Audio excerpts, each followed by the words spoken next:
C'è chi ha presentato l'ennesima domanda di trasferimento ma è rimasto deluso e i colleghi che la domanda non l'hanno neppure presentata perché vincolati per alcuni anni prima di potersi mettere in gioco, mentre a coronare il sogno di avvicinarsi a casa sono in pochi.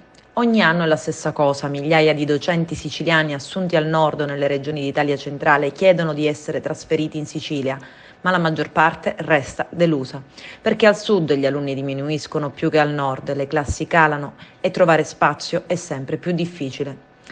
Tra questi i docenti assunti in ogni angolo del bel paese con la buona scuola del governo Renzi, ma anche quelli assunti negli anni successivi. Sono oltre 15.000 docenti siciliani in servizio in un'altra regione che lo scorso mese di marzo hanno chiesto di tornare a insegnare nell'isola. Il grosso, quasi 6.000, lavorano in Lombardia, ma anche in Piemonte e Veneto, 3.700. Altri 3.700 hanno chiesto di spostarsi da Emilia-Romagna, Toscana e Lazio. Ma a ottenere la cattedra in Sicilia qualche giorno fa sono stati meno di 1.600, 1.568 per la precisione, 1 su 10.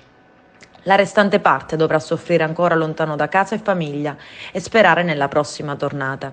Intanto dovranno fare i conti al centesimo con lo stipendio che percepiscono tra affitto di una camera e qualche biglietto aereo per andare a trovare la famiglia.